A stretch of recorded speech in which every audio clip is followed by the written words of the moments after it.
کے بعد آتے ہیں ہم سیرت النبی صلی اللہ علیہ وآلہ وسلم کے سلسلے میں، اور اس سلسلے میں سوالات کے ذریعے سے ہم درس کے اندر داخل ہونا چاہ رہے ہیں۔ نبی علیہ الصلاۃ والسلام نے جب مکمل تخطیط کر لی، جنگ کی پلاننگ کر لی، لوگوں کو ان کی پوزیشن پہ کھڑا کر دیا، تو آپ صلی اللہ علیہ وآلہ وسلم نے یہ کہا کہ کون میری تلوار کو حق کے ساتھ لے گا، کون میری تلوار کو حق کے ساتھ لے گا۔ پہلے آپ نے کہا کہ کون تلوار کو لے گا تو سارے لوگ آگے بڑھے، لیکن جب آپ صلی اللہ علیہ وسلم نے کہا من یاخذ بحقہ، جو تلوار کے حق کے ساتھ کون اسے لے گا، تو عام طور سے صحابہ خوف زدہ ہو گئے کہ یہ ذمہ داری کہیں وہ نہ اٹھا پائیں۔ وہ صحابی رسول جن کو اللہ کے پیغمبر نے تلوار دی تھی وہ کون تھے؟ ابو دجانہ اسی نام سے وہ مشہور ہے، سماک بن خرشہ ان کا نام ہے، لیکن مشہور کس سے ہیں؟ ابو دجانہ رضی اللہ تعالیٰ عنہ، بڑے مشہور صحابی۔ اور جب تلوار لے کر وہ نکلے لڑائی کے لیے تو بڑا فخر کے انداز میں، تکبر کے انداز میں چل رہے تھے۔ کیا ہے؟ زمین پر اترا کر چلنا ہوتا ہے نا، تکبر اور گھمنڈ سے چور ہو کر کے چلنا، اس طریقے سے وہ چل رہے تھے۔ تو اللہ کے نبی علیہ الصلوۃ والسلام نے جب دیکھا حین رأى ابا دجانہ یفتخر، جب ابو دجانہ رضی اللہ تعالیٰ عنہ کو فخری انداز میں چلتے ہوئے دیکھا، کہا انہا لمشیۃ یبغضها اللہ، اس طرح سے اللہ تعالیٰ زمین پر چلنے کو پسند نہیں کرتا۔ اللہ ناراض ہوتا ہے کہ کوئی آدمی زمین پر اکڑ کر کے چلے۔ اللہ کی زمین پر اکڑ کے چلنا یہ بڑا جرم ہے۔ الا فی مثل هذا الموطن، مگر اس طرح کی جنگ کے میدان میں کیا اس طرح سے چلنا جائز اور درست ہے۔ اس میں کلام کیا گیا ہے، لیکن دوسری جو روایات ہیں جس میں اللہ کے نبی علیہ الصلوۃ والسلام نے بات بیان فرمائی ہے کہ جنگ کے میدان میں آدمی کیا ہے، خیالہ تکبر کر سکتا ہے۔ آگے یہ بات انشاءاللہ آ بھی رہی ہے۔ تو اس انداز سے کیا ہے، انہوں نے تلوار لی اور بڑے ہی بہادری کے ساتھ آگے بڑھتے چلے گئے، بڑی بہادری کے ساتھ کیا ہے، آگے بڑھتے چلے گئے۔ جنگ جب شروع ہوئی تو شروع کا جو مرحلہ تھا، صبح کا وقت جو تھا وہ مسلمانوں کے حق میں تھا، بڑی بہادری کے ساتھ مسلمان جنگ کر رہے تھے۔ حمزہ بن عبد المطلب رضی اللہ تعالیٰ عنہ کے بارے میں سعد بن ابی وقاص رضی اللہ تعالیٰ عنہ کہتے ہیں اس زمانے میں آرمی کے چیف تھے، یہ سب نبی علیہ الصلوۃ والسلام کا رائٹ ہینڈ تھے۔ سب سے زیادہ بہادری کے ساتھ لڑنے والوں میں حمزہ بن عبد المطلب رضی اللہ تعالیٰ عنہ کا شمار تھا۔ سعد بن ابی وقاص رضی اللہ تعالیٰ عنہ کہتے کان حمزہ بن عبد المطلب یقاتل یوم احد بین یدی رسول اللہ صلی اللہ علیہ وسلم یقول انا اسد اللہ۔ حمزہ بن عبد المطلب رضی اللہ تعالیٰ عنہ اللہ کے نبی صلی اللہ علیہ وسلم کے سامنے جنگ کر رہے تھے، قتال کر رہے تھے، اور کہتے تھے میں کوئی عام آدمی نہیں ہوں، میں اللہ کا شیر ہوں، میں اللہ کا شیر ہوں۔ امام حاکم نے مستدرک کے اندر صحیح سند کے ساتھ اس حدیث کو ذکر کیا ہے۔ اسی طریقے سے مردوں کے ساتھ ساتھ عورتوں کا بھی جذبہ جو تھا، ظاہر ہے جب مرد مضبوط ہوتے ہیں تو وہی مضبوطی عورتوں میں بھی آتی ہے۔ مردی میں اگر دم خم نہ ہو تو عورتیں کہاں سے آئیں گی، مضبوط ہوں گی۔ تو اس جنگ کے اندر عورتیں اپنے اپنے اعتبار سے بھی کیا ہے، مسلمانوں کی مدد کر رہی تھی، جن میں اما عائشہ رضی اللہ تعالیٰ عنہ اور ام سلیم رضی اللہ تعالیٰ عنہ، یہ وہ خواتین تھی جو مشکیزے میں پانی لے کر کے دوڑ دوڑ کر کے ان اہل ایمان اور مجاہدین کو پانی پہنچاتی تھی، ان کو پلاتی تھی، پھر ختم ہو جاتا پھر پانی لیتی تھی اور ان کو پلاتی تھی۔ امام بخاری اور امام مسلم نے اسے روایت کیا ہے۔ اسی طریقے سے صحابہ کا جو جذبہ تھا غزوہ احد کے اندر وہ دیکھنے کے لائق، کیونکہ کئی ایسے صحابہ تھے جو بدر میں شریک نہیں ہو سکے تھے۔ بڑا ملال اور افسوس تھا ان کو، کیونکہ یہ پلاننگ کے ساتھ یہ غزوہ نہیں ہوا تھا، جیسا کہ ہم پچھلے دنوں میں پڑھا، اتفاقی طور پر یہ کیا ہے، یہ جنگ ہو گئی تھی، اس لیے کئی بڑے بڑے صحابہ بھی غزوہ بدر کا حصہ اور پارٹ نہ بن سکے۔ لیکن جو لوگ اس غزوے میں شریک نہ ہو سکے تھے انہیں اس بات کا بڑا ہی غم اور ملال تھا، اور ایک بہترین موقع کی وہ تلاش میں تھے۔ ایک بہترین موقع کی وہ تلاش میں تھے. ان صحابہ کرام میں ایک عظیم صحابی جو تھے وہ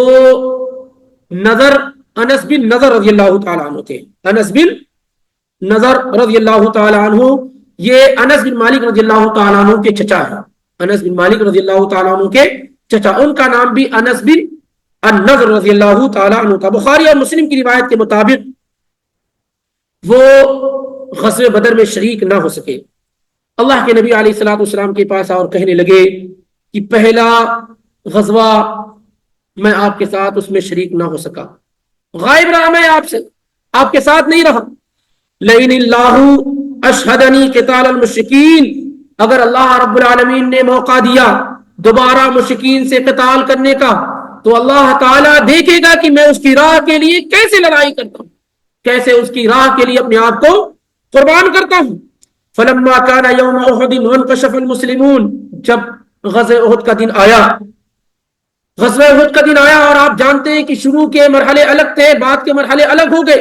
جب مسلمانوں میں بھگدڑ ہو گئی اور بعض مسلمان ادھر ادھر بھاگنے شروع ہو گئے, تو اس موقع پر ڈٹے اور جمے رہے انس بن النضر رضی اللہ تعالیٰ عنہ, اور یہ دعا کر رہے تھے اللہم انی اعتذر الیک مما صنع ہؤلاء یعنی اصحابہ, اے اللہ میں اپنے ساتھیوں کی جانب سے تجھ سے معذرت خواہ ہوں, یہ میرے ساتھی جو بھاگ گئے بھگدڑ میں ان کی طرف سے معذرت چاہتا ہوں تجھ سے. وابرؤ الیک مما صنع ہؤلاء یعنی المشرکین, اور ان مشرکین کی جانب سے میں تیری طرف سے برات کا اظہار کرتا ہوں, میں اس سے بری ہوں, میں ان لوگوں سے بری ہوں, ان سے میرا کوئی تعلق نہیں ہے, اور یہ میرے بھائی جو بھگدڑ میں بھاگ گئے ہیں, اے اللہ میں ان کی طرف سے تجھ سے معافی چاہتا ہوں. اس کے بعد ثم تقدم, پھر آگے بڑھے تو سعد بن معاذ رضی اللہ تعالیٰ عنہ سے ملاقات ہو گئی.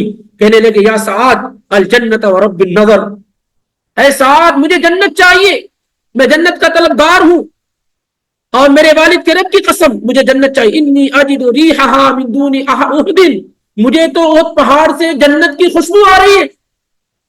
اے سعد بن معاذ مجھے احد پہاڑ کی جانب سے جنت کی خوشبو آ رہی ہے. قال سعد فما استطعت یا رسول اللہ ما صنع, اے اللہ کے پیغمبر انس بن نضر نے جس بہادری کے ساتھ جنگ کی ہے میں اس کی طاقت نہیں رکھتا.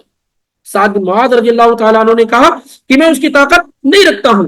انس بن مالک رضی اللہ تعالیٰ عنہ کہتے ہیں جب جنگ ختم ہو گئی فوجدنا به بضعا وثمانین ضربة بالسیف او طعنا برمح او رمیة بسهم, جب جنگ ختم ہوئی تو 80 سے زیادہ زخم لگے ہوئے تھے ان کے جسم پر, جو تیر کے تھے, تلوار کے تھے, مار پیٹ کے تھے, تلواروں کے تھے.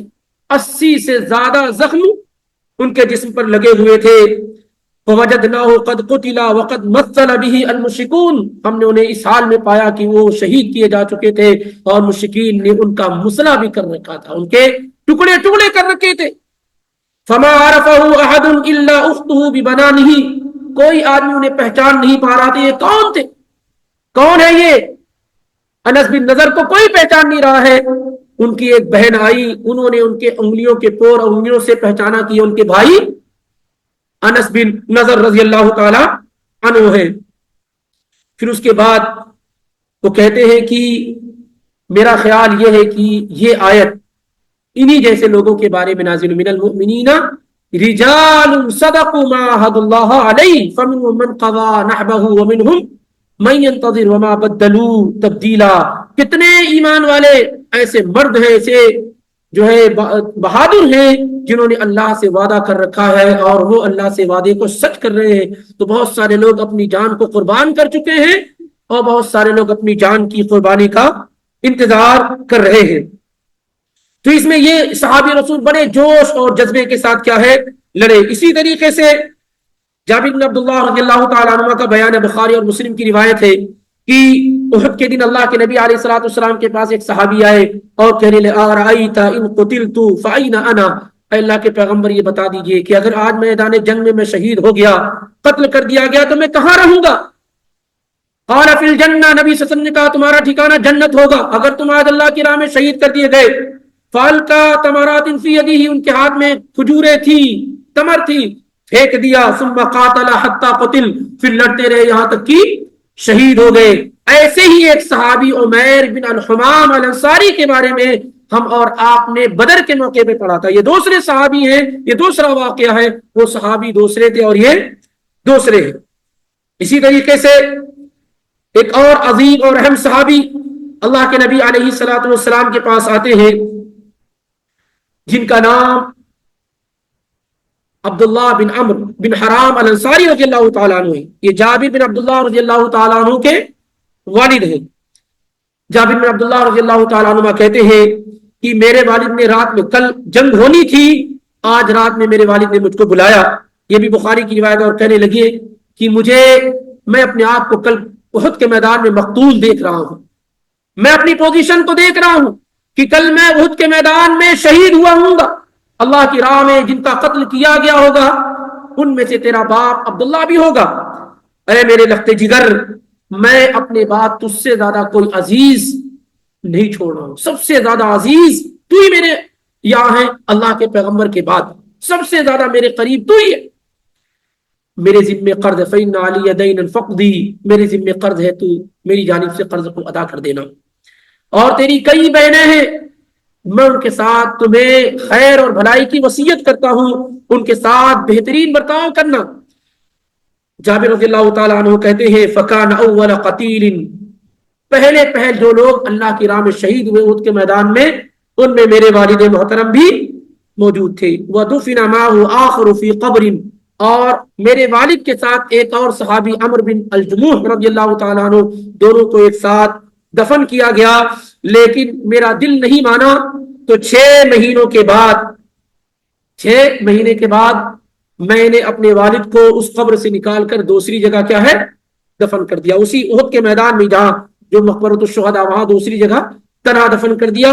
اور یہ ساری کی ساری چیزیں نبی علیہ الصلوۃ والسلام کے علم کے ساتھ ہوئی.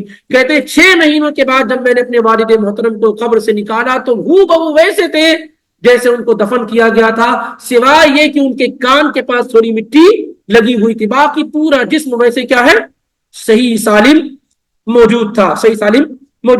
اسی طریقے سے سعد بن ابی وقاص رضی اللہ تعالیٰ عنہ کہتے ہیں عبداللہ بن جحش رضی اللہ تعالیٰ عنہ کے بارے میں امام حاکم نے اور امام بہقی وغیرہ نے اس کے صحیح سند کے ساتھ ذکر کیا ہے کہ عبداللہ بن جحش یہ بھی بڑے صحابی, انہوں نے دعا کی, اے میرے رب اذا لقینا القوم غدا فلقنی رجلا شدیدا باسه شدیدا حربه فاقاتلوا فیک ویقاتلونی. اے اللہ جب کل میدان جنگ میں میرا مقابلہ ہو دشمن سے تو میرے مد مقابل ایسا آدمی اور ایسا کافر ہونا چاہیے جو انتہائی سخت قوت اور طاقت والا ہو, تاکہ میں اس مضبوط آدمی سے تیرے لیے مقابلہ کروں اور لڑائی کروں.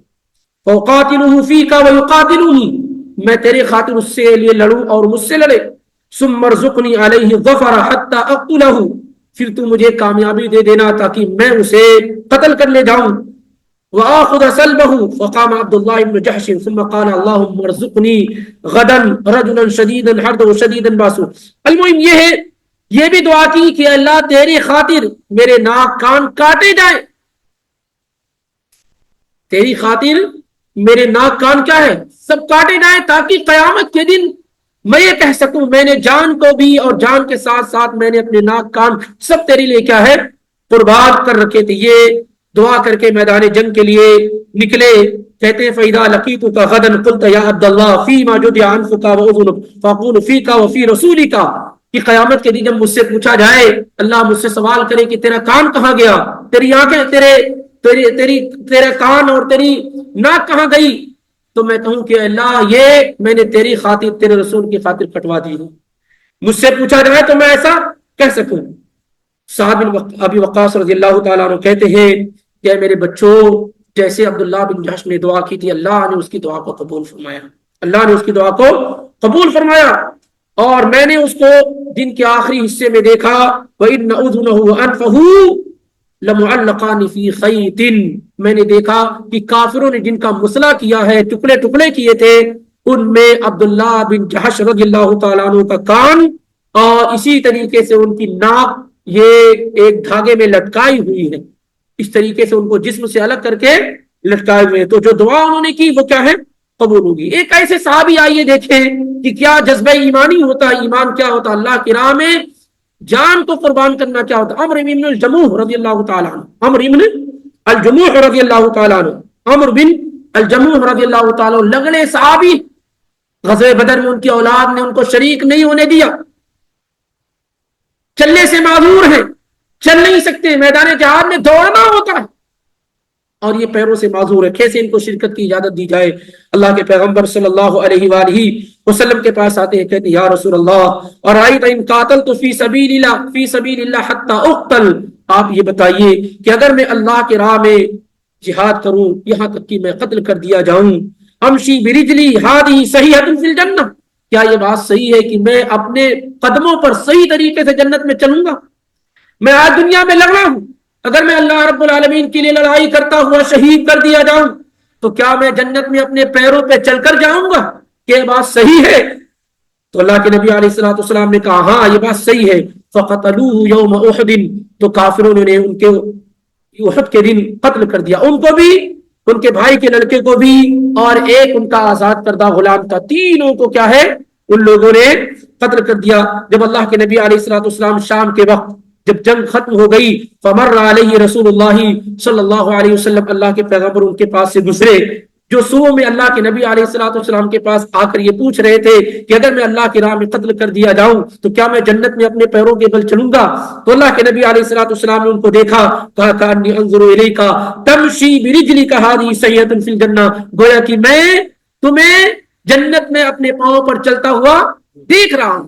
صبح کی گفتگو یہ اور شام کا ماجرا کچھ امام احمد رحمہ اللہ نے حسن سند کے ساتھ اس کو اپنی مسند کے اندر ذکر کیا ہے۔ اسی طریقے سے ایک اور صحابی ہیں، ان کا بھی جذبہ دیکھیے کہ ایک زمانے تک وہ اسلام میں داخل نہیں ہوئے، ان کی قوم کے سارے لوگ اسلام میں داخل ہو گئے۔ صحیح سنن ابو داؤد وغیرہ کے اندر روایت موجود ہے، جب وہ گھر آئے تو دیکھا کہ کوئی موجود نہیں، پوچھا بھائی لوگ کہاں ہیں میرے چچا زاد بھائی لوگ کہاں ہیں؟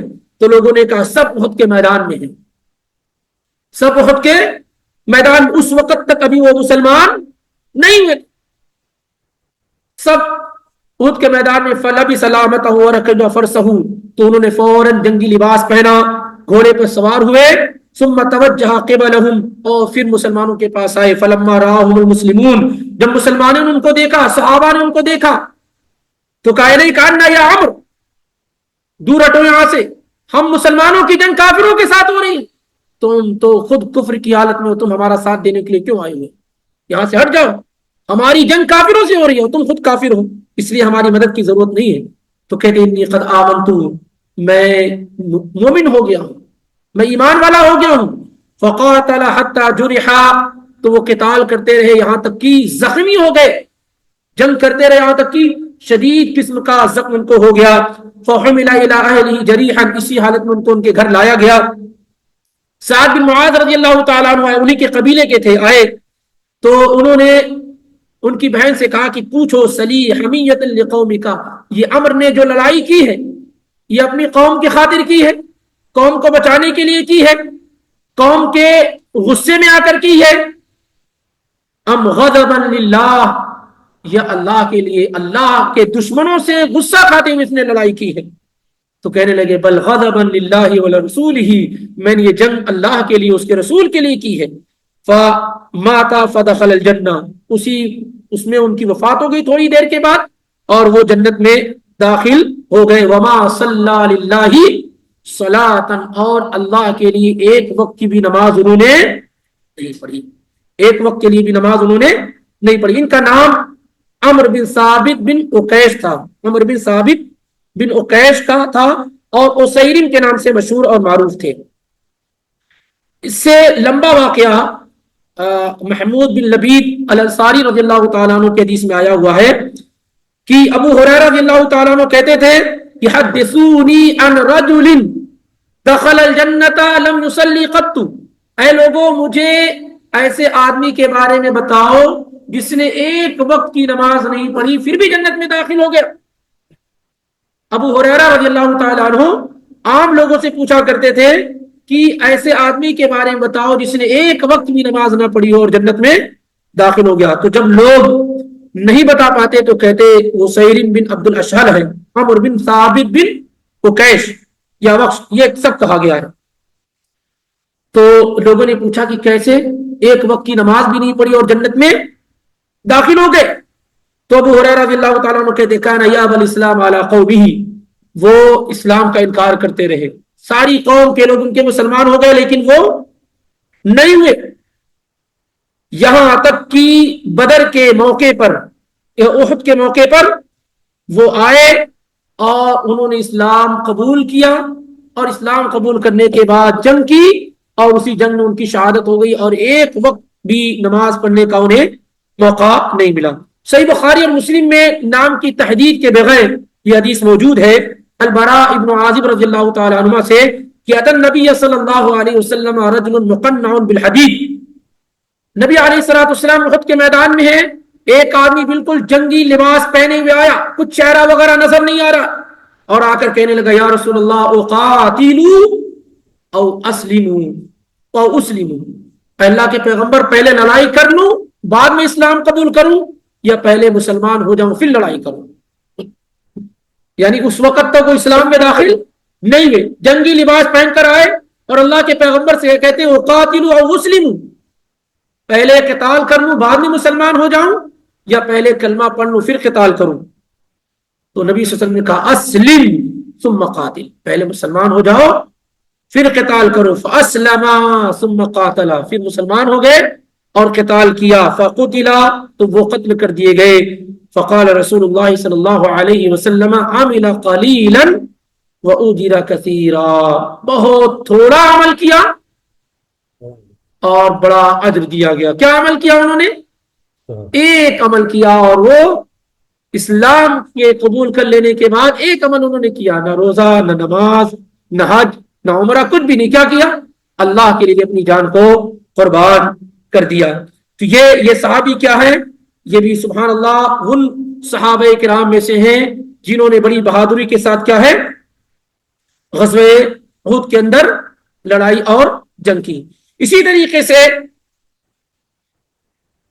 غزوہ احد کے اندر شروع کے جو اوقات تھے اس میں مسلمان بڑی بہادری کے ساتھ لڑے اور تھوڑی ہی لمحے کے بعد کافر کیا ہے شکست کھا گئے, اور ان کے 7 سے 9 لوگ کیا ہے قتل بھی کر دیے گئے. جگہ جگہ آپ دیکھیں گے حدیث کے اندر کہ لما ہزم المشرکون, جب مشرک لوگ کیا ہے ہار گئے, جب مشرک لوگ ہار گئے. یہ سب چیزیں شروع میں ہوئی, لیکن ہارنے کے بعد جب مسلمان مال غنیمت کو تقسیم کرنے لگ گئے اور مال غنیمت کو لینے کے لیے آ گئے تو مسئلے وہاں سے کیا ہے کھڑے ہوئے. صحیح بخاری اور اسی طریقے سے صحیح مسلم وغیرہ میں یہ روایت البراء ابن عازب رضی اللہ تعالی عنہ سے موجود ہے کہ اللہ کے نبی علیہ الصلوۃ والسلام نے 50 تیر اندازوں کو جبل عینین, جس کو جبل رمات کہا جاتا ہے, اس پہ کھڑا کیا تھا,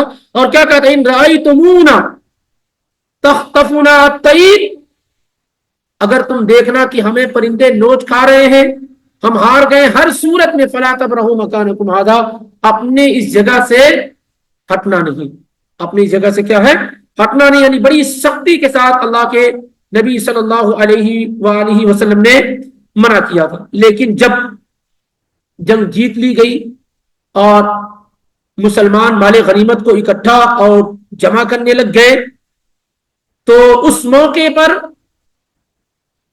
وہ لوگ جو 50 تیر انداز سے, انہوں نے یہ سمجھا کہ اب جنگ ختم ہو گئی, اور انہوں نے اپنے طور پر یہ اجتہاد کیا کہ نبی علیہ الصلوۃ والسلام کا حکم اب کیا ہے ختم ہو گیا. ایسا نہیں ہے کہ جان بوجھ کر کے پورے ایمان اور یقین کے ساتھ نبی علیہ الصلوۃ والسلام کی کیا ہے وہ مخالفت کر رہے تھے, قطعاً ایسا نہیں ہے.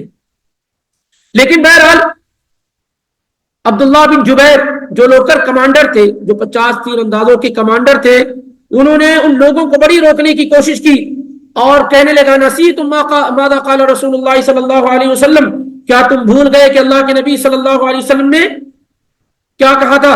کیا تم بھول گئے کہ اللہ کے نبی صلی اللہ علیہ وآلہ وسلم نے کیا کہا تھا، لیکن انہوں نے کہا کہ اب تو جنگ ختم ہو گئی، سارے مسلمان مال غنیمت کو اکٹھا اور جمع کر رہے ہیں، اس لیے کیا ہے ہم بھی چلتے ہیں۔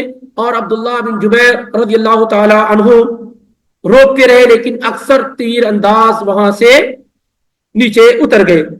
اب جب اس کے بعد نیچے اتر گئے تو خالد بن ولید رضی اللہ تعالیٰ عنہ، جو کافروں کی جانب سے ایک جو گھوڑوں کا ہوتا ہے، جو دو جنگیں ہوتی ہیں، ایک زمین پہ لڑی جاتی ہے جو پیدل چلتے ہیں، اور دوسرے گھوڑ سوار، تو گھوڑ سوار لوگوں کی کے کمانڈر تھے خالد بن ولید رضی اللہ تعالیٰ عنہ، جو مراقبہ کر رہے تھے، دیکھ رہے تھے۔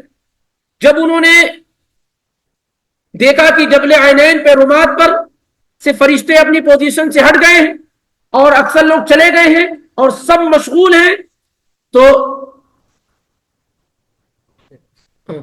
کہ سارے صحابہ وہاں سے ہٹ گئے ہیں اور چند ہی لوگ باقی رہ گئے ہیں، جب انہوں نے اس معاملے کو اچھی طریقے سے دیکھ لیا تو پیچھے سے آ کر کے کیا ہے اچانک حملہ کر دیا، پیچھے سے آ کر کے اچانک حملہ کر دیا، اور صورتحال بالکل بگڑ گئی۔ کیونکہ ایک ہوتا ہے کہ آپ دفاعی پوزیشن میں ہوتے ہیں، کافروں سے لڑ رہے ہوتے ہیں، کسی سے لڑ رہے ہوتے ہیں، تو آپ تیار الرٹ ہوتے ہیں، لیکن یہاں صورتحال کیا ہو گئی تھی کہ یہ سمجھ لیے سارے لوگ کی جنگ جیتی جا چکی ہے، اب کسی طرف سے کوئی خوف نہیں رہا۔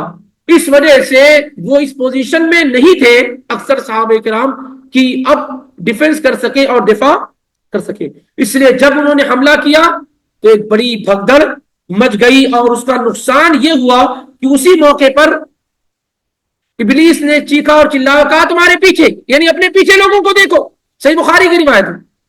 اب مسلمانوں نے یہ سمجھا کہ پیچھے کافر ہیں، اور مسلمان کے ہاتھ سے بھی مسلمان کا کیا ہے قتل ہونا شروع ہو گیا۔ یہ الگ بات ہے کہ فوری طور پر مسلمان سنبھل گئے، لیکن الیمان حذیفہ رضی اللہ تعالیٰ عنہ کے والد الیمان رضی اللہ تعالیٰ عنہ اسی موقع پر کیا ہے شہید کر دیے گئے۔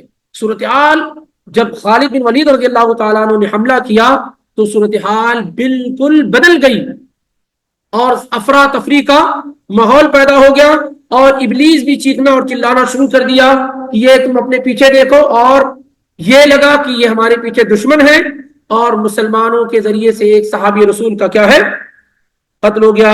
حذیفہ رضی اللہ تعالیٰ عنہ بار بار یہ کہتے رہے فَإِذَا نَظَرَ حُذَيْفَةُ فَإِذَا هُوَ بِأَبِيهِ الْيَمَانِ، جب مسلمان ان کو قتل کر رہے ہیں، مار رہے ہیں، تو حذیفہ رضی اللہ تعالیٰ عنہ کہتے ہیں میرے بھائیوں، میرے ساتھیوں، میرے والد محترم ہیں، یہ الیمان رضی اللہ تعالیٰ عنہ ہیں۔ اے عباد اللہ، ابھی ابھی چیختے رہے کہ اے اللہ کے بندو، یہ میرے والد ہیں، میرے والد ہیں۔ فواللہ ما احتجزوا حتی قتلوہ، لوگ سمجھ نہیں سکے یہاں تک کہ الیمان رضی اللہ تعالیٰ عنہ کو انہوں نے ختم کر دیا۔ لیکن حذیفہ رضی اللہ تعالیٰ عنہ کہنے لگے غفر اللہ لکم، اللہ تمہیں معاف کرے، اللہ تمہیں معاف کرے۔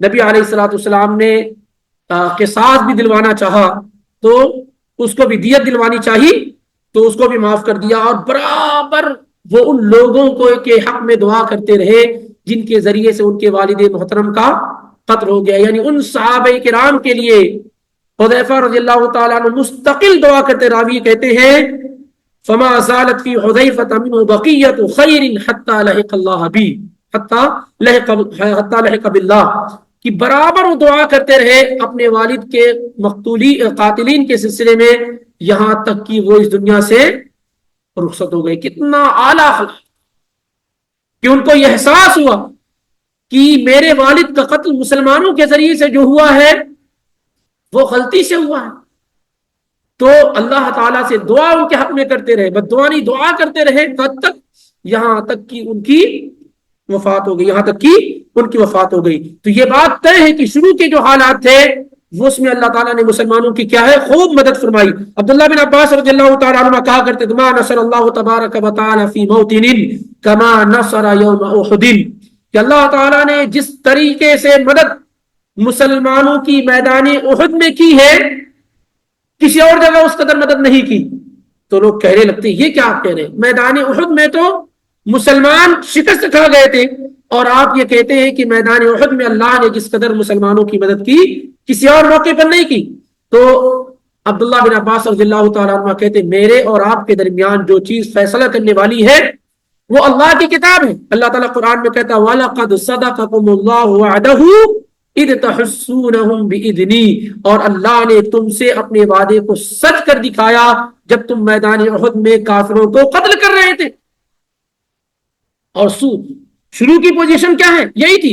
اور آپ جانتے ہیں کہ ابو سفیان وغیرہ رضی اللہ عنہ وارضا یہ سب اپنے بیویوں کو بھی لے کر آئے ہوئے تھے، عورتوں کو بھی لے کر آئے تھے، تاکہ کسی بھی صورت میں بھاگنے والا موقع نہ ہو. عورتوں کو دیکھ کر کے یا عورت جو ہے آر دلائیں تاکہ ہم میدان چھوڑ کر کے نہ بھاگے. لیکن صورتحال ایسی ہو گئی تھی کہ مسلم جو لوگ تھے صحابہ کرام ان کی عورتوں تک پہنچ چکے تھے، یعنی راستے کو صاف کرتے ہوئے اس قدر بہتر انداز میں مسلمانوں کی کیا ہے فتح ہو چکی تھی، مسلمانوں کی فتح ہو چکی تھی. لیکن اس کے بعد کیا ہوا کہ وہی صورتحال جو اللہ کے نبی علیہ الصلوۃ والسلام نے لوگوں کو کھڑا کر رکھا تھا، وہاں سے جب وہ ہٹے تو ایسی صورتحال میں پھر خالد بن ولید رضی اللہ تعالیٰ عنہ اور ان کے ساتھ جو لشکر تھا انہوں نے آ کر کے حملہ کیا. حملہ کرنے کے بعد صورتحال بالکل بدل گئی، اور ایک تو افراتفری کا ماحول ہو گیا، پھر یہ کہ یہ افواہ پھیل گئی کہ اللہ کے پیغمبر صلی اللہ علیہ وآلہ وسلم شہید کر دیے گئے.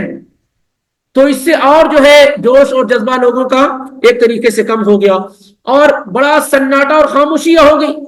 ابو سفیان کو یہ لگا کہ سارے بڑے بڑے لوگ کیا ہے شہید کر دیے گئے، قتل کر دیے گئے ہیں. اسی لیے ابو سفیان نے پکارنا شروع کیا. صحیح بخاری اور مسلم کی روایت ہے افیکم رسول اللہ، کیا تم میں اللہ کے رسول ہیں، یعنی کہ اللہ کے رسول باحیات ہیں. اللہ کے پیغمبر یہ بات سن رہے ہیں، ابو بکر بھی ہیں، عمر بھی ہیں رضی اللہ عنہ، یہ سب ہیں. تو آپ صلی اللہ علیہ وسلم نے کہا لا تجیبو، جواب مت دو. پھر جب کوئی جواب نہیں ملا ابو سفیان کو تو انہیں لگا کہ اللہ کے پیغمبر شہید کر دیے گئے. پھر دوبارہ کہا افیکم ابن ابی قحافہ، کیا تم میں ابو قحافہ کا بیٹا ابو بکر موجود ہے. تین مرتبہ پوچھا کیا تم میں ابو قحافہ کا بیٹا ابو بکر موجود ہے. اللہ کے پیغمبر نے کہا کہ کوئی جواب مت دو. پھر اس کے بعد ابو سفیان رضی اللہ تعالیٰ عنہ نے کہا، اس وقت کافروں کے وہ کمانڈر تھے، لیڈر تھے، کہا فیکم ابن الخطاب، 3 مرتبہ کیا تم میں خطاب کا بیٹا عمر موجود ہے. صرف 3 لوگوں کو پوچھا.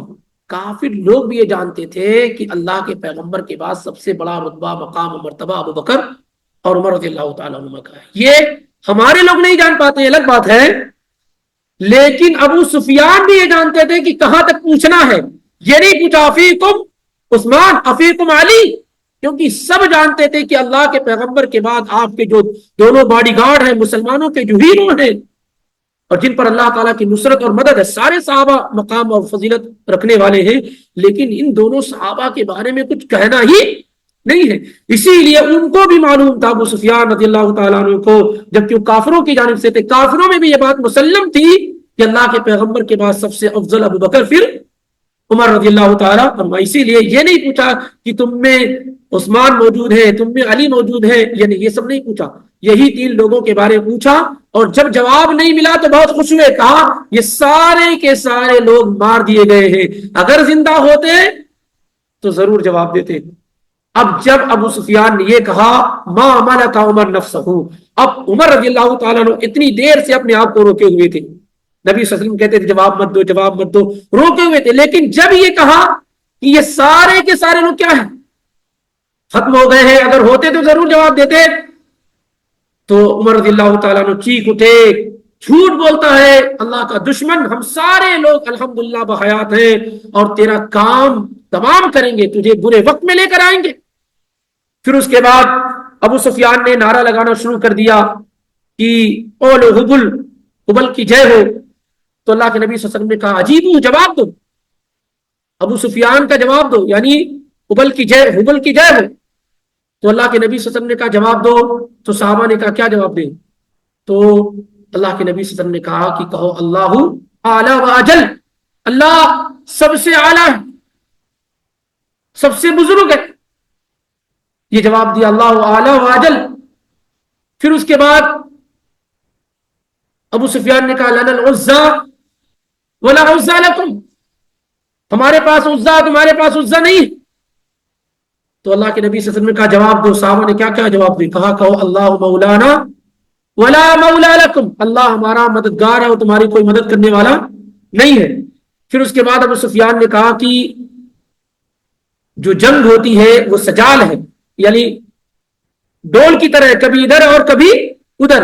جیسے تم نے ہمارے لوگوں کو قتل کیا تھا بدر کے موقع پر، ایسے ہم نے تمہارے لوگوں کو احد کے موقع پر قتل کر دیا. تو عمر رضی اللہ تعالیٰ عنہ کا نہیں، ایسا نہیں ہے. قتلانا فی الجنہ و قتلاکم فی النار، ہمارے لوگ جو مارے گئے ہیں وہ جنت میں ہیں اور تمہارے لوگ جو مارے گئے وہ جہنم میں. کوئی برابری نہیں ہے کہ آج تم جیت گئے اور کل ہم جیتے ہوئے تھے، ایسا نہیں ہے. بلکہ دونوں میں فرق ہے کہ تمہارے جو مقتولین ہیں وہ تو جہنم میں، اور ہمارے لوگ جو مارے گئے وہ کہاں ہیں؟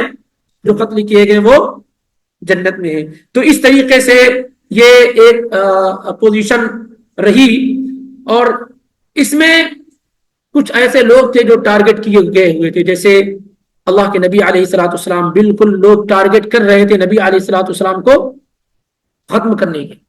اور اسی طریقے سے حمزہ بن عبد المطلب، باقاعدہ ایک شخص مکہ سے انہیں قتل ہی کرنے کے لیے اور شہید ہی کرنے کے لیے آیا ہوا تھا. یہ جو بھگدڑ مچی، بھگدڑ کے بعد جو صورتحال پیدا ہوئی وہ بالکل الگ قسم کی صورتحال تھی، انتہائی مشکل حالات تھے. اس طرح کے حالات کبھی مسلمانوں پر آئے ہی نہیں تھے.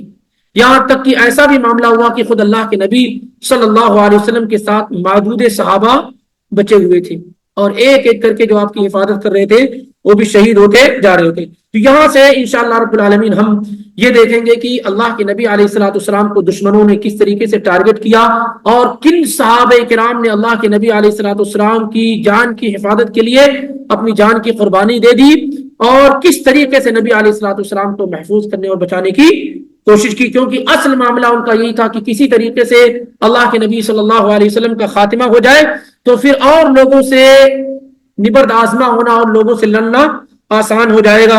لیکن اللہ تعالیٰ کی حفاظت تو اللہ رب العالمین کر رہا. اللہ نے وعدہ کیا تھا واللہ یعصمک من الناس، اللہ لوگوں سے آپ کی حفاظت کرتا رہے گا.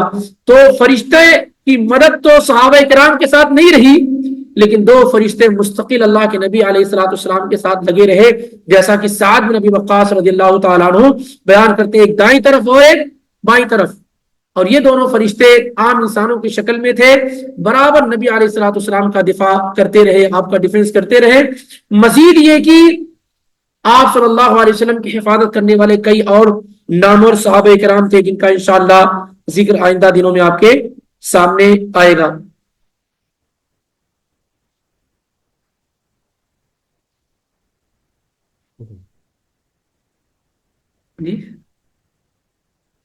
اور انشاءاللہ آئندہ ہفتے میں باقی باتیں مکمل کی جائیں گی. اگر کوئی اہم سوال ہے تو کیا جا سکتا ہے. اس میں کئی جگہ پڑھنے کا اتفاق ہوا. بہت سارے سیرت نگاروں نے لکھا ہے کہ غزوہ احد میں مسلمانوں کی ہار نہیں ہوئی تھی. غزوہ احد میں مسلمانوں کی ہار نہیں ہوئی تھی، اور اس کی کئی دلیل میں سے ایک دلیل یہ بھی ہے کہ یہ جب جنگ ختم ہوئی تو اللہ کے نبی علیہ الصلوۃ والسلام نے باقاعدہ ایک لشکر بھیجا تھا کافروں کا وہ پیچھا کرنے کے لیے. تو کہتے ہیں جو لوگ بھاگ جائیں وہ جیتے ہوئے کیسے ہو سکتے ہیں، جو لوگ بھاگ جائیں وہ جیتے ہوئے کیسے ہو سکتے ہیں. لیکن صحیح بات یہی ہے کہ پہلی ٹرم میں مسلمانوں کی جیت اور دوسری ٹرم میں مسلمانوں کی یقینی طور پر ہار ہوئی تھی. اور اس میں بھی اللہ رب العالمین کی جانب سے مسلمانوں کے لیے بہت ہی قیامت تک آنے والے لوگوں کے لیے بڑی ہی مصلحتیں، حکمتیں کیا ہے پوشیدہ ہیں کہ اگر اللہ کے پیغمبر موجود ہوں لوگوں کے درمیان بنفس نفیس اور آپ کی ادنا سی بھی نافرمانی ہو جاتی ہے تو صورتحال کیا ہو سکتی ہے. کہ اللہ کے پیغمبر موجود ہوں، آپ کی حاضری ہو، اور اس موقع پر بھی اگر اللہ کے پیغمبر کی ادنا سی نافرمانی ہو جائے کسی بھی انداز کی. ہم نے پہلے ہی کہا کہ یہ نافرمانی وہ نہیں جو جان بوجھ کر کی جاتی ہے، یہ اجتہاد اور غلط فہمی تھی، لیکن اس بنیاد پر یہ ایک نافرمانی ہوئی تو اس کا انجام یہ ہوا کہ کتنے 70 صحابہ کرام کیا ہے شہید ہو گئے. 70 صحابہ کرام کیا ہے شہید ہو گئے. نبی علیہ الصلوۃ والسلام کے 4 دانت شہید ہوئے، آپ کے سر میں چوٹ لگی، اور جسم کے دوسرے حصے میں سے خون بہا، یہ ساری کی ساری چیزیں ہوئی. اور خود اللہ کے نبی علیہ الصلوۃ والسلام نے اس جنگ کے اندر امیہ بن خلف کو قتل کیا، جبکہ پورے جنگوں کا ریکارڈ ہے کہ آپ صلی اللہ علیہ وآلہ وسلم نے کسی کو بھی قتل نہیں کیا پورے جنگ کے اندر.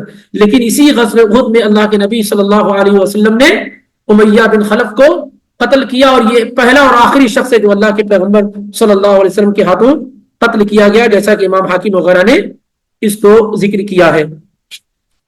باقی انشاءاللہ آئندہ دنوں میں ذکر کریں گے، کیونکہ سب سے اہم جنگوں میں سے یہ جنگ غزوہ احد ہے.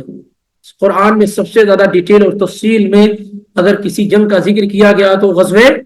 121 یا 22 آیات سورہ آل عمران سے شروع ہوتی ہے تو 182 تک جا کے ختم ہوتی. تقریباً 60 آیات میں اللہ تعالیٰ نے غزوہ احد کا کیا ہے ذکر کیا. اس میں ڈانٹ ڈپٹ بھی ہے، پیار اور محبت بھی ہے، اور جو گلٹی فیل کر رہے تھے اس کا علاج بھی ہے. ساری کی ساری چیزیں اللہ تعالیٰ نے کیا ہے اس میں بیان کی ہیں، اور اس میں مسلمانوں کے لیے بڑا سبق ہے. اس میں مسلمانوں کے لیے کیا ہے بڑا سبق ہے. تو یہ غزوہ کئی اعتبار سے بڑا عبرت والا ہے. انشاءاللہ اس میں کئی اور ہفتے لگیں گے، ابھی 2 سے 3 ہفتے، تب جا کر کے یہ مکمل ہوگا، اور اخیر میں ہم اس سے جو رزلٹ اور نتیجے اور دروس ہوں گے وہ انشاءاللہ ذکر بھی کریں گے.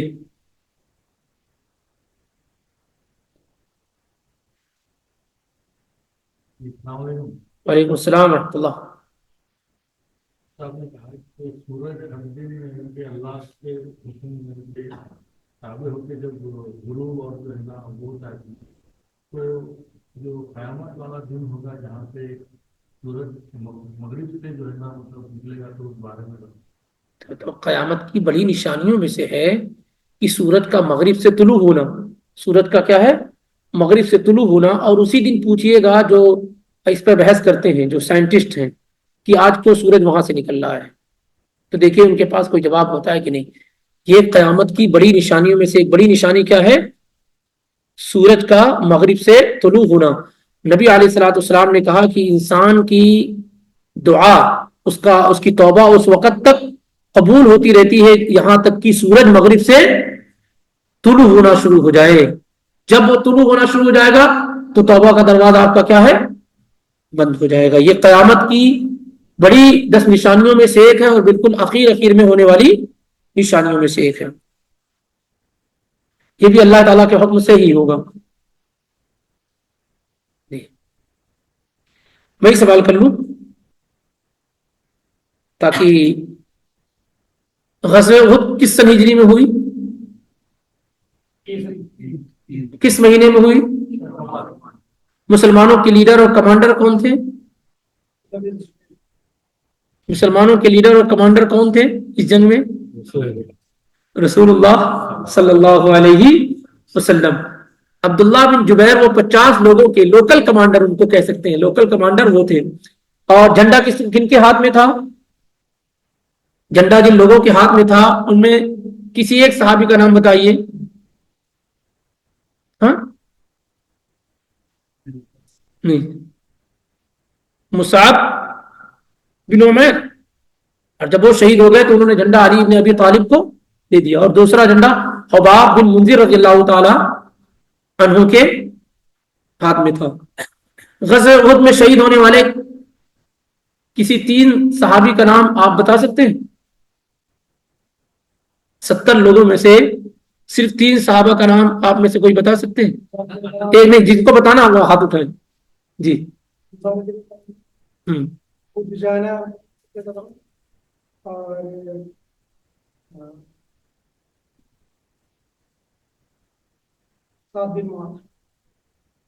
سعد بن نبی کہہ دیجئے تو صحیح ہو جائے گا.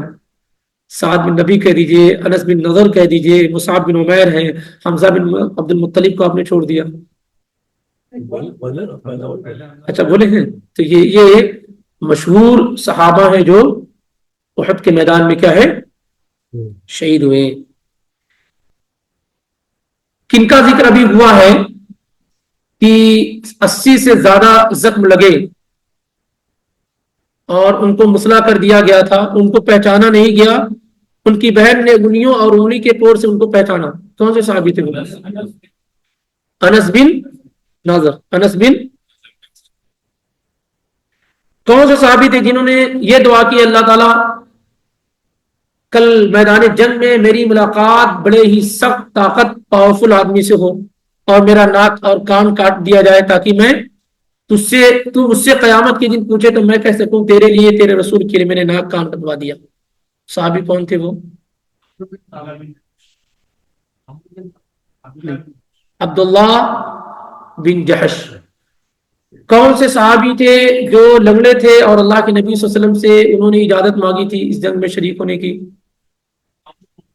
عمرو بن الجموح. عمرو بن الجموح.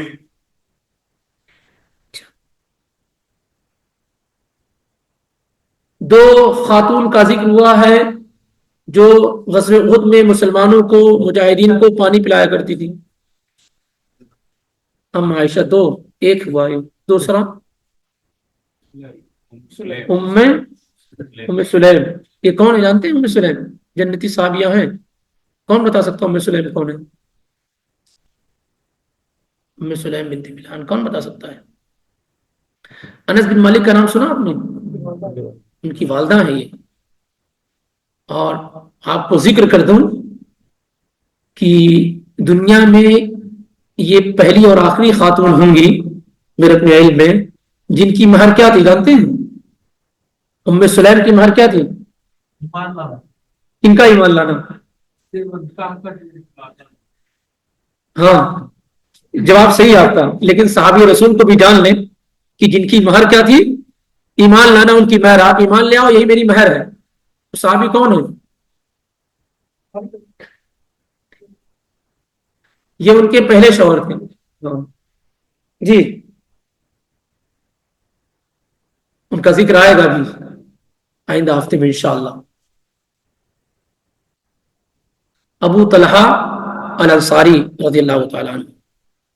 ابو طلحہ الانصاری رضی اللہ تعالیٰ عنہ انہوں نے نکاح کا پیغام بھیجا ام سلیم کو. ان کے شوہر کی وفات ہو گئی لیکن اس وقت وہ کافر تھے.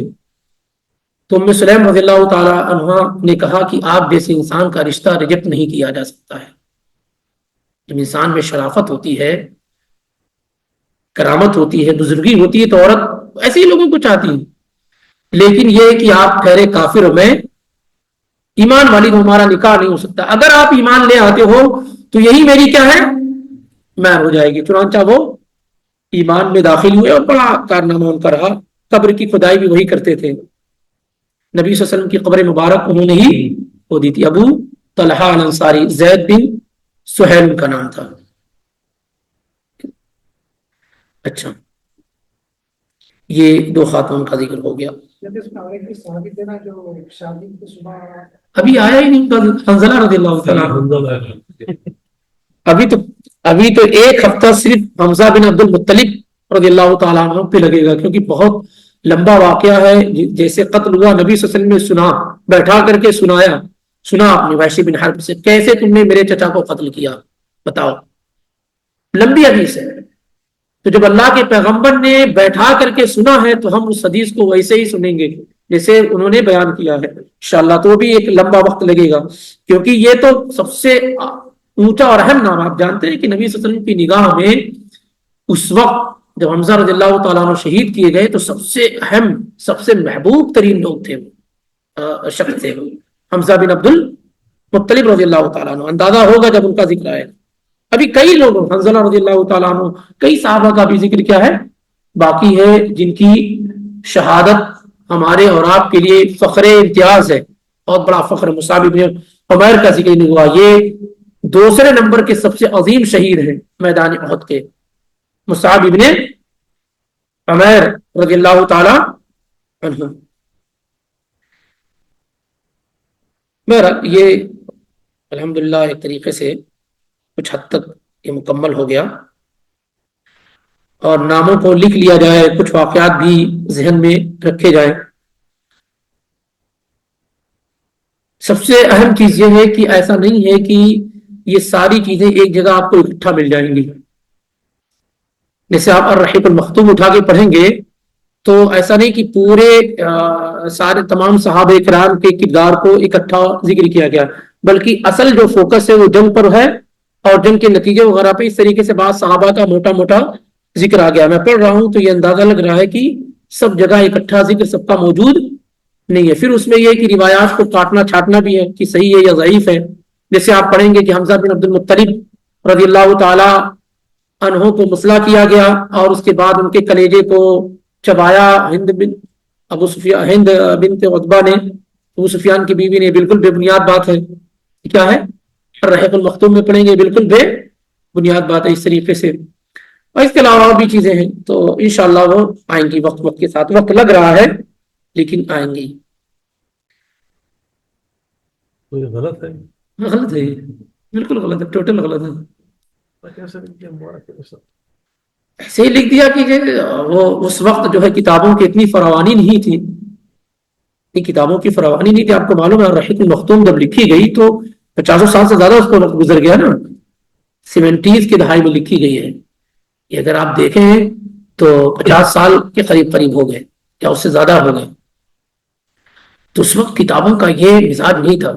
جامعہ سلفیہ میں جو لائبریری تھی اسی لائبریری کی مدد سے لکھی گئی اور اس میں بھی انہیں سب سے زیادہ اعتماد جن کتابوں پر کیا وہ رحمت للعالمین ہے جو مولانا قاضی محمد سلمان منصور پوری رحمہ اللہ کی 3 جلدوں میں ہے. تو اس کتاب کے ذریعے سے انہوں نے کافی مدد لی ہے. اور عام قاعدہ ہے یہ تفسیر میں سیرت کی کتابوں میں ضعیف روایات بری ہوتی ہے, اس میں کوئی تعجب کی بات نہیں ہے. اس لیے ابھی جو کتابیں لکھی جا رہی ہیں اس میں تحقیق کا خیال رکھا جا رہا ہے کہ انہی کتابوں کو ذکر کیا جا رہا ہے, انہی روایات کو جو صحیح طور پہ ثابت ہے. کیونکہ بہت ساری ایسی روایات بھی جو ٹکراتی ہیں, یعنی شریعت کے کئی اصول اور ضابطے سے ٹکراتی بھی ہیں, تو یہ بے بنیاد بات ہے. اچھی کتاب ہے رحمۃ اللہ علیہ منصور صاحب کی اچھی کتاب. بہت اچھی کتاب ہے, اس کا عربی میں ترجمہ بھی ہوا ہے, اس کا عربی میں ترجمہ بھی ہوا ہے. سوال ابھی آپ ذکر کرنا کہ جابر بن عبداللہ کے والد کو 4 مہینے بعد 6 مہینے کے بعد. 6 مہینے کے بعد. تو یہ کیا اسلام میں اس کا کیا ہے؟ اگر کوئی اہم ریزن ہو تو کیا جا سکتا ہے, کوئی اہم ریزن ہو تو کیا جا سکتا ہے, ورنہ نہیں. جیسے مثال کے طور پر کہیں قبر ہے, ٹھیک ہے, اور وہاں پر زمین دھس رہی ہو یا مسلسل کہیں سے پانی آ رہا ہو اور بار بار قبر ادھر ادھر ہو جا رہی ہو, تو ایسے مواقع پر وہاں سے اٹھا کر کے دوسری جگہ منتقل کر دیا جائے گا. آگے ہم پڑھیں گے کہ امیر معاویہ رضی اللہ تعالیٰ عنہ کے زمانے میں 46 سال کے بعد یہ ہوا کہ جو مقبرۃ الشہداء ہے نا, جہاں شہداء احد مدفون ہیں, تو وہاں مسلسل بارش کی وجہ سے وہ کئی لوگوں کے جسم ظاہر ہو گئے. تو پھر اس کو صحیح کیا گیا اور وہ بالکل ہو بہو ویسے تھے جیسے بالکل تازہ. تو انشاءاللہ یہ بھی آئے گا. اور یہ اللہ تعالیٰ کا فضل ہے, یہ سب کے ساتھ نہیں ہے, انبیاء کے ساتھ صرف خاص ہے کہ ان کو زمین نہیں کھاتی ہے. ان اللہ حرم علی الارض ان تاکل اجساد الانبیاء, اللہ نے زمین پر حرام قرار دیا ہے کہ وہ کیا ہے, وہ انبیاء کے جسم کو ٹچ کرے کھائے. لیکن انبیاء کے علاوہ اللہ تعالیٰ کا فضل جس کے ساتھ ہو جائے.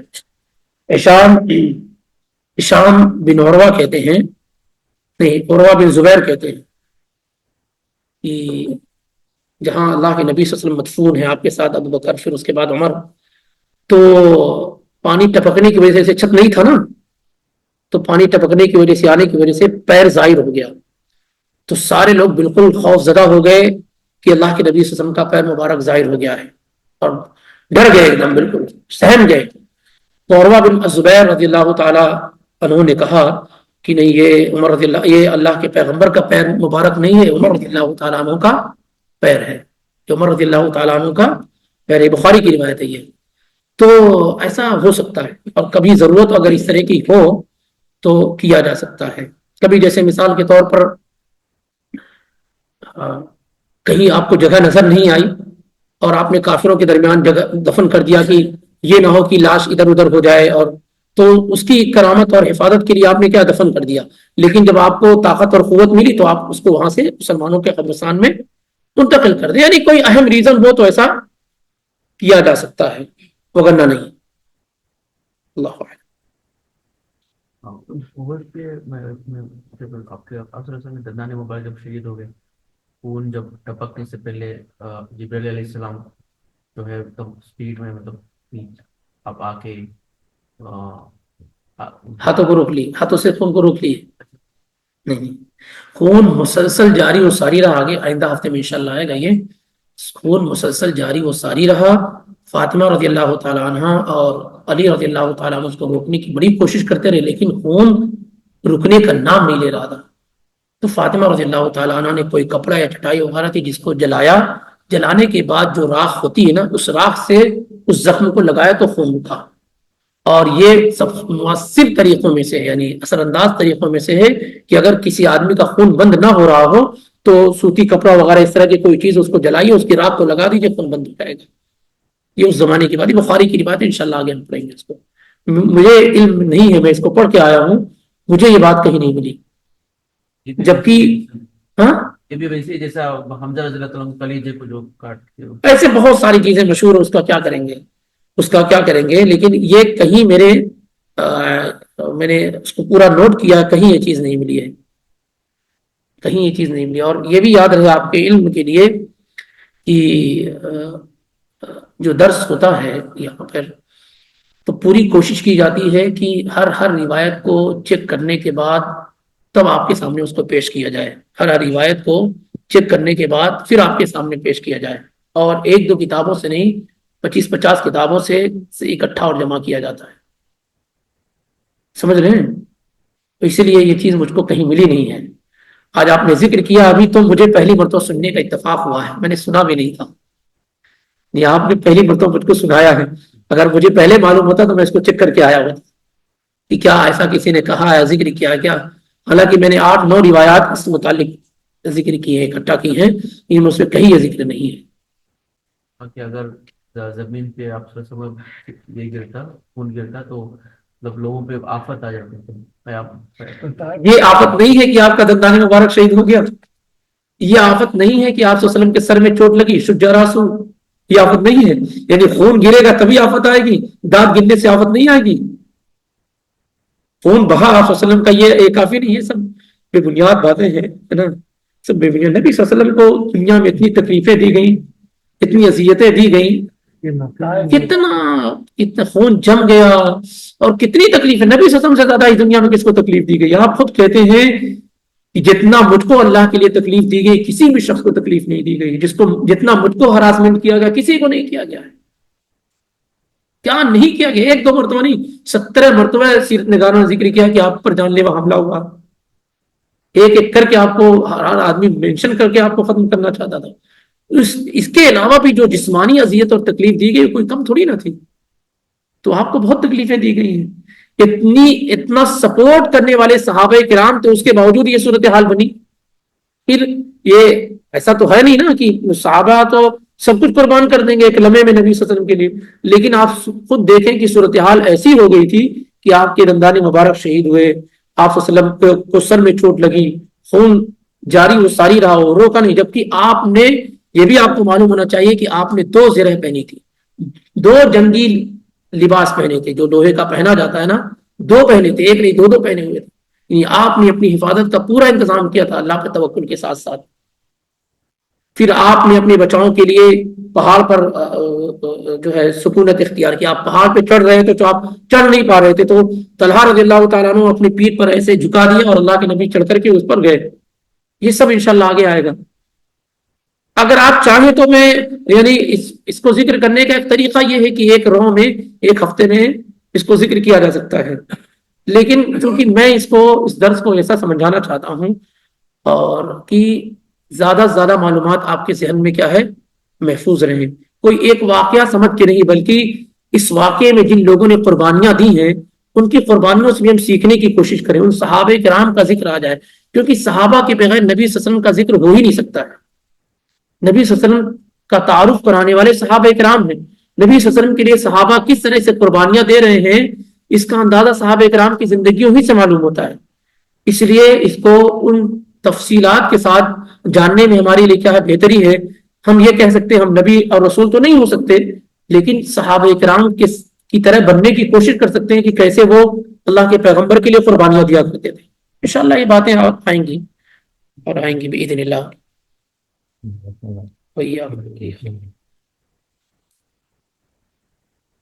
کیونکہ پہلی مرتبہ اس طرح کا درس دینے کا اتفاق ہوا ہے، مطلب ایسا نہیں کہ میں کبھی کوئی سیریز چلا چکا ہوں، تو پہلی مرتبہ ہے، تو ظاہر ہے مجھ کو پریزنٹ کرنے میں بھی کافی پریشانی ہو رہی ہے، یعنی ایک چیز ہوتی ہے کلک کرنا، اس کو وہ کرنا، پھر اس کو آپ لوگوں تک پہنچانا، تو یہ کافی ٹائم ٹیک ہے، یعنی کافی وقت اس میں لگ رہا ہے، لیکن انشاءاللہ خیر اور بھلائی ہوگی۔ اور ایسا بھی ہو سکتا ہے کہ اللہ تعالیٰ نے اگر توفیق دی تو میں اس کو ترتیب سے اکٹھا اور جمع کر رہا ہوں، ایسا بھی ہو سکتا ہے کہ سیرت کے موضوع پہ کوئی کتاب ہی آ جائے، اگر اللہ تعالیٰ نے موقع دیا یہ، تو جو یہ بیان ہو رہا ہے اس کو میں پورا ترتیب سے اکٹھا اور جمع کر رہا ہوں، پھر اس کے بعد اللہ نے اگر زندگی اور وقت دیا تو اس کو مرتب انداز میں پھر ایک پرنٹ کی شکل میں آپ کے پاس آ بھی جائے گا باذن اللہ۔ اللہ تعالیٰ آسانی کرے۔